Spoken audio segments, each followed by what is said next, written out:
Hello everyone, welcome and welcome back. कैसे हैं guys आप सभी? होपफुली सब बढ़िया होंगे, खुश होंगे।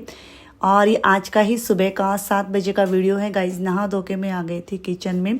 मैंने यहाँ राजमा है बॉईल करने के लिए रखे थे, तो रात भर उसको भिगो के रख दिया था। तो उसकी 4 से 5 सीटी लगा दी। उसमें थोड़ा सा नमक और तेज़पत्ता और लौंग इलायची डाल के यहाँ पे मैंने आटा भी गूँथ के रख दिया है पीछे। और आज मैं मूंग दाल के चीले भी बनाऊंगी। डोसा बोल दो, चीले बोल दो। तो मूंग दाल और मूंग दोनों को मैंने मतलब ओवरनाइट भिगो के रखा था, उसको भी ग्राइंड करेंगे। तो सबसे पहले तो यहाँ राजमा की तैयारी कर लेते हैं। स्पेशल से राजमा जो कि काफ़ी लोग पसंद करते हैं और मुझे काफ़ी पसंद आता है। पहले मैं कभी खाती नहीं थी, लेकिन जब से मैंने स्टार्ट किया बनाना तब से तो मैं शौकीन हो गई हूँ राजमा की। राजमा चावल या फिर राजमा के साथ सिंपल रोटी होती है वो भी अच्छी लगती है। तो यहाँ पे बस फ्रिज में से मैंने देखिए 3 टमाटर निकाल लिए हैं और 2 हरी मिर्च, तो छोटा सा टुकड़ा अदरक का, और लहसुन की 5-6 कलियाँ और प्याज 2। तो इनको एक साथ कर लेंगे। टमाटर को बाद में मैं यहाँ पे चॉप करूँगी। तो देखिए मैंने स्टील की कढ़ाई चढ़ाई, इसमें राई डाला, तेल गर्म होने के साथ ही जैसे सरसों का तेल डाला उसमें, और बस राई जीरा हींग, फिर टमाटर को डाल दिया है प्याज भुनने के बाद। और बस यहाँ पे प्याज की और टमाटर की अच्छे से सिकाई करेंगे और उसमें मसाला भी डालेंगे। तो मैंने हल्दी, रेड चिली पाउडर और कोरिएंडर पाउडर, नमक, इनको थोड़ा सा पानी डाल के मसालों को फुला लिया है। अब इस मतलब टमाटर और प्याज के साथ मैंने ऐड कर दिया है, अच्छे से मिला लिया है। 5 से 10 मिनट इनके अच्छे से सिकाई करेंगे। और देखिए मूंग दाल है, येलो मूंग दाल और मूंग दोनों को मैंने समान रेशियो में लिया था। और बस इसको मैंने मिक्सी के जार में डाल दिया है और थोड़ा सा लहसुन और हरी मिर्च और जीरे के साथ इसको पीस लिया है। और बस इसको मैंने बाउल में निकाल लिया है। इसमें हरा धनिया चॉप करके डाल दिया, नमक जो हमने पहले ऐड नहीं किया था नमक भी डाल दिया है। तो चलिए बैटर भी हमारा रेडी है। और बस देखिए यहाँ पे हमारा जो मसाला है वो भी अच्छे से सिक गया था, तेल छोड़ दिया था। तो राजमा है जिस पानी में बॉईल किए थे उसी पानी के साथ इसमें ऐड कर देंगे। और इसमें 1 चम्मच भर के मैंने देसी घी भी डाल दिया, जिससे काफ़ी अच्छा टेस्ट आता है। और हरे धनिया से गार्निश कर देंगे। तो फटाफट से हमें रोटी वाला तवा भी चढ़ा दिया है और डोसे वाला तवा भी चढ़ा दिया है। तो सबसे पहले तो चेरी को रोटी दे दूँगी। चेरी हमारी वो कुछ अलग ही खाती है, वैसे भी उसको राजमा बहुत ज़्यादा पसंद है। तो प्रोटीन से भरा नाश्ता और खाना हो जाएगा आज। राजमा, उसमें बहुत ज़्यादा प्रोटीन होता है और मूंग में और येलो वाली दाल में भी बहुत ज़्यादा प्रोटीन होता है। तो बस अब डोसा बनाएंगे। तो मैंने इसको अच्छे से पोंछ लिया था पानी वाले डाल के। अब इसको थोड़ा सा मैंने घी डाल दिया, घी के साथ ही बनाऊंगी, काफ़ी टेस्ट आता है। अच्छे से इसको स्प्रेड कर देंगे। पहले सोचा चीले जैसा बनाऊं, फिर सोचा चलिए डोसे जैसा बना लेते हैं। एकदम से पतला पतला स्प्रेड किया और इसके ऊपर मैंने पनीर ग्रेट करके डाल दिया, प्याज डाल दिया, हरी मिर्च डाल दी, ओरिगानो, चिली फ्लेक्स। और इसकी अच्छे सिकाई करने के बाद बस मेरे हस्बैंड को भी मैंने सर्व कर दिया। तो बहुत ही टेस्टी सा नाश्ता और टिफ़िन की तैयारी मेरी हो चुकी है। उसके बाद मैं बाकी के अपने कामों में लगूंगी। पूरे बाल गीले पड़े हैं। हेलो एवरीवन, कैसे हैं आप सभी? होपफुली सब बढ़िया होंगे, खुश होंगे। मैं भी एकदम मस्त मज़े में हूँ। तो गाइस, जैसा कि आज शुक्रवार है और बालों में शैम्पू वैम्पू कर लिया है। बहुत चिपचिपे बाल हो जाते हैं गर्मी के मौसम में, मतलब मन करता है डेली ही वॉश कर लें, पर डेली वॉश नहीं करना चाहिए ना। और बस अभी इनका टिफ़िन नाश्ता सब हो गया। बच्चों ने भी अपना नाश्ता पानी कर लिया। आज से यथार्थ की छुट्टियां लगी हैं, मतलब क्लासेस की भी छुट्टियां हैं और इसकी स्कूल की भी छुट्टियां हैं। तो दोनों बच्चों ने खाना पीना कर लिया, इन्होंने भी कर लिया और मैंने भी पूजा पाठ कर लिया, अपने खाने पीने का काम सब कर लिया। अब आज से मेरा मतलब एक टास्क और शुरू हो जाता है, क्योंकि जो मेरी पुरानी वाली हाउस हेल्पर है वो महीना सवा महीने की छुट्टी पे गई है, वो गाँव गई है। तो नया मैनेजमेंट मुझे देखना है, मतलब जो दूसरी आएंगी, क्योंकि दूसरा जो आता है ना उसको काफ़ी देखना पड़ता है, मतलब सिर पे मंडराना पड़ता है। क्योंकि वो पहली वाली तो 15-16 साल पुरानी हो चुकी है, तो उसको मतलब इतना देखना नहीं पड़ता है। और कभी कुछ होता है तो बोल दो तो ठीक है, पर इनको प्रॉपर तरीके से देखना पड़ता है, क्योंकि एक विश्वास है, वो भी किसी के प्रति ट्रस्ट होना बहुत मतलब हो जाता है कि समय लगता है उसमें। और जब तक समय लगेगा होगा तब तक तो वो मेरी आ ही जाएगी। तो गाइस, बस इसीलिए मैं आज हड़बड़ी में काम कर रही थी और पता नहीं इसी टेंशन में ना हो जाती है। टेंशन तो चीज़ ऐसी मुझे लगता है कि मतलब फालतू बेफालतू अपने को हो ही जाती है। तो मेरे साथ भी वही हुआ। सुबह उठने के साथ एकदम से याद आया यार वो नहीं आएगी, फिर मैं हड़बड़ी में कामों में लग गई और दिमाग थोड़ा सा पजल हो गया मेरा आज। लेकिन ठीक है, मैंने तो थोड़ा सा कूल डाउन किया है, कुछ खाया तब भी मेरे अंदर हिम्मत आई है। अब बस मैं किचन को ही पहले क्लीन करूँगी क्योंकि किचन बहुत ज़्यादा बिखर गया है और बस फिर वो भी आ जाएगी तो फिर समझ में नहीं आएगा कैसे मैं प्रॉपर तरीके से बर्तन सारे निकालूँ। बर्तनों को देख के भी कुछ ना कुछ बोलेगी पक्का, क्योंकि बहुत सारे बर्तन हो जाते हैं। और कुछ चाहिए क्या बाबू? नहीं। तो चलिए किचन को क्लीन करती हूँ। कपड़े भी मैंने स्पिन मतलब कर तो लिए हैं, धुल चुके हैं। आज मैंने बहुत सारे कपड़े वॉश करने को डाले हैं और क्योंकि बहुत सारे हो गए थे। कल मैंने वॉश नहीं किए थे, कल थर्सडे था, फिर मन भी नहीं किया तो सोचा चलिए, कल इनकी छुट्टी भी थी। हाँ, कल महाराष्ट्र दिवस था उस वजह से। तो चलिए अब किचन की क्लीनिंग करने के लिए मैं चलती हूँ अपने किचन में। बालों को वापस से बांध लेती हूँ, मतलब शैम्पू के तो उसके बाद से बेचारे सूखे ही नहीं हैं। तो चलिए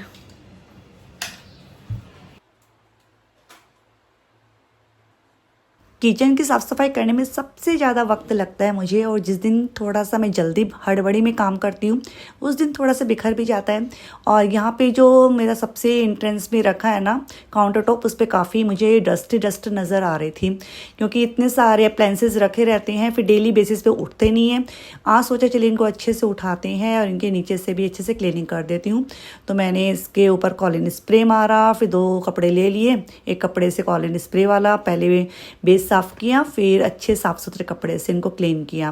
वापस तो इनकी जगह पे रख दूंगी। और मिक्सर ग्राइंडर जो कि डेली बेसिस पे काम आता है उसको भी अच्छे से पोंछ दिया मैंने, और इसके वायर को भी पोंछा थोड़ा सा कॉलिन वॉलिन डाल के। यदि इसके वायर में थोड़ा सा येलोइश हो जाता है ना, यदि हम इसको आला से साफ़ करते हैं ना, बहुत बढ़िया क्लीन हो जाता है। तो मैंने करके देखा तो वाकई काफ़ी क्लीन हुआ, क्योंकि ये तार है ना वो मतलब वाइट कलर के तार होते हैं, वो येलो पड़ ही जाते हैं धीरे धीरे। तो बस यहाँ पे सर्विस प्लेटफॉर्म है, इसको भी मैंने अच्छे से क्लीन किया, अभी चिपचिपा सा होके रखा था।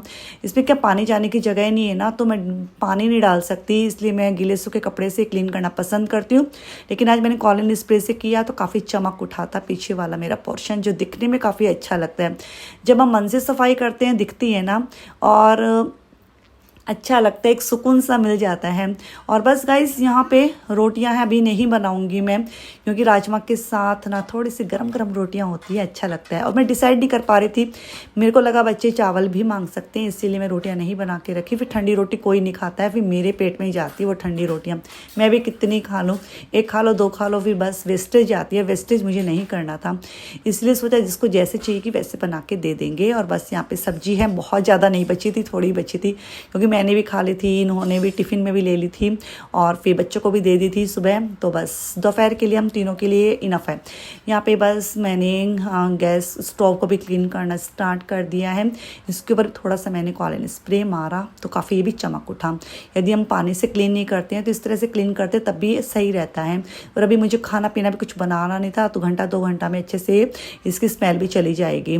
तो बस यहाँ पे पीछे वाला जो पोर्शन है मेरा खिड़की के साइड वाला, उसको भी मैंने क्लीन किया। और आज आलू प्याज है, मेरे हस्बैंड को बोला था लेके आना, तो हस्बैंड लोगों का वही रहता है, मतलब आलू प्याज मैंने बोला 1-1 किलो लाना, तो ये 2-2 किलो लेके आ गए थे। तो बस ठीक है, अभी पहले से भी रखे थे तो मैं उनको वही बोल रही थी, अब बहुत ज़्यादा ले आए। हस्बैंड लोग अगर रहता है ना, कुछ भी सामान बोलो तो मतलब बहुत सारा उठा के ले आते हैं, फिर कुछ भी बोलो तो कहते हैं मैं लाना, मतलब अब से मुझे मना ही करना पड़ेगा, तो अपना सामान खुद ही लेके आया कर। फिर ऐसे लगता है फिर लाएंगे नहीं, लेकिन हम टोके बिना भी नहीं रहते हैं ना, क्योंकि हमारी आदत है ये। तो बस गाइज यहाँ पे मैंने फर्नीचर को भी क्लीन कर दिया, और कपड़े के ऊपर थोड़ा सा कॉलिन स्प्रे लेके डायरेक्ट मतलब फर्नीचर पे नहीं लगाया मैंने, इस तरह से क्लीन किया जिससे काफ़ी चमक आती है और चीज़ें ख़राब भी नहीं होती है आपकी। तो यहाँ पे फ्रीज व्रीज सबको क्लीन किया मैंने। और ये वाला जो मेरा कैबिनेट है, जो मुझे मेरे किचन का सबसे प्यारा पोर्शन लगता है, क्योंकि इसमें सब सिमिलर से मेरे डिब्बे रखे हैं एक सार से, जो काफ़ी अच्छे लगते हैं अपने आप में दिखने में। तो चलिए मेरा यहाँ पे किचन क्लीन हो गया, मैं जाऊँगी कपड़े सुखाने के।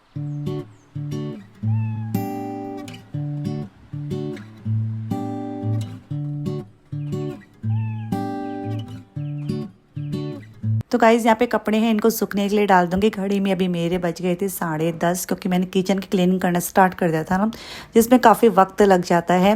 और किचन की क्लीनिंग अच्छे से सुबह सुबह कर दो तो अच्छा रहता है, क्योंकि शाम के वक्त है इतने अच्छे से नहीं हो पाता है। शाम के वक्त में काफ़ी लोगों को देखती हूँ लेजीनेस फील करने लगते हैं, किस वजह से करते हैं, शायद उम्र के हिसाब से हो जाता है, या फिर कभी कभी क्या हर किसी को ऐसे लगने लगता है एक उम्र के बाद कि हम अकेले से पड़ गए हैं। हर गृहिणी के साथ ऐसा ही होता है, हर किसी के साथ होता है, गृहिणी के साथ ही नहीं, नहीं, मतलब उम्र के पड़ाव की तरफ हम बढ़ते चले जाते हैं, जिम्मेदारियों में इतने उलझते हुए चले जाते हैं। और तो फिर कभी कभी हमें ऐसा लगता है हम इस ज़िंदगी की भागदौड़ में अकेले पड़ गए हैं।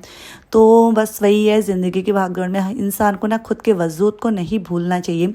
यदि कभी हमें ऐसा लगे कि हम डिमोटिवेट हो रहे हैं, हमारा क्या ही मतलब वैल्यू है, कभी कभी लगता है इंसान को चलते चलते कुछ भी फील करने लगता है, तो ये वाले ख्याल नहीं लाने चाहिए। यदि ये ख्याल आ जाते हैं तो खुद को मोटिवेट करने के लिए कुछ ना कुछ करते रहना चाहिए, क्योंकि जीवन में कुछ भी करने के लिए, आगे बढ़ने के लिए मोटिवेशन का होना बहुत ज़्यादा ज़रूरी है। क्योंकि आपके बच्चे बड़े हो जाते हैं, सब बिज़ी हो जाते हैं, आप अपनी में बिज़ी जाते हैं, हस्बैंड है वो जिम्मेदारी में इतने उलझते चले जाते हैं, उनको भी ऐसे लगता है कि घर जिम्मेदारी संभालने के लिए उनको भी बहुत मेहनत करनी पड़ती है। तो हर इंसान खुद को अकेला महसूस करता है, वो बिजी रह के भी खुद को अकेला महसूस करता है। ऐसा नहीं है कि इंसान खूब बिजी रहेगा तो मतलब वो खुद को अकेला फील नहीं करेगा। मतलब बिजीनेस तो ऐसी चीज़ है कि ठीक है, हम खुद को ही मन को बहलाने के लिए हम खुद को बिजी रखते हैं, लेकिन एक उम्र के बाद सबको लगता है कि हम अकेले पड़ गए हैं। इसलिए कुछ ना कुछ मतलब अपने हिसाब से कुछ हमें करना चाहिए ना, कुछ भी हो जिसमें हमें एक दिल की खुशी मिले, क्योंकि जहाँ दिल की खुशी होती है, संतोष मिल जाता है ना, वहाँ हम ना मतलब खुद को ना अकेला फील नहीं करते हैं। तो गाइज़ यहाँ पे दोनों रूम को इकसार करने के बाद बस मैं आ गई थी हॉल को इकसार करने के लिए। और आज मैंने अच्छे से मैनेज कर लिया था, जैसा कि हाउस हेल्पर है मेरी नहीं थी, लेकिन ऐसा नहीं है, हम अच्छे से मतलब मैनेजमेंट सीख जाते हैं ना, क्योंकि मैनेजमेंट, होम मैनेजमेंट हो चाहे बाहर रह के मैनेजमेंट हो, करना इजी टास्क नहीं है, लेकिन हम गृहिणियाँ बेखूबी निभा लेती हैं, मैनेजमेंट भी निभा लेती हैं, जिम्मेदारियाँ भी निभा लेती हैं, सब कुछ निभा लेती हैं, क्योंकि हमें बहुत सारी चीज़ें करनी रहती हैं अपने जीवन में। क्योंकि हर किसी का रहता है कि बच्चों के लिए करना है, हस्बैंड के लिए करना है, और यदि कोई फैमिली में, बड़ी फैमिली में रहता है तो फैमिली के लिए करना है, बस ये सब चीज़ें ही लगी रहती हैं। तो बस टाइम मैनेजमेंट और होम मैनेजमेंट करना हमें अच्छे से आता है, बेखूबी आता है। तो यहाँ पे सभी चीज़ों को मैंने आज बहुत अच्छे से क्लीन किया। मुझे इतना अच्छा फील हुआ ना कि आज मैंने काफ़ी मतलब दिनों बाद, क्योंकि ऐसे लगा ना कि दिल में सुकून सा था और अच्छी थी, मतलब मेरी तबीयत भी ठीक थी। क्योंकि होता है कभी कभी आपकी तबीयत ठीक नहीं रहती है, तब भी आप करना पसंद नहीं करते अपने घर के काम। तो गाइज़ यहाँ पे मैंने हॉल को भी इकसार कर दिया था, सारी साफ़ सफाई मेरी हो गई थी, जिसकी जिस चीज़ें जहाँ रखनी थी वहाँ मैंने रखी, और बस यहाँ पे हॉल हो जाता है मेरा नीट एंड क्लीन। अब मैं जाऊँगी अपने फेस को क्लीन करने के लिए।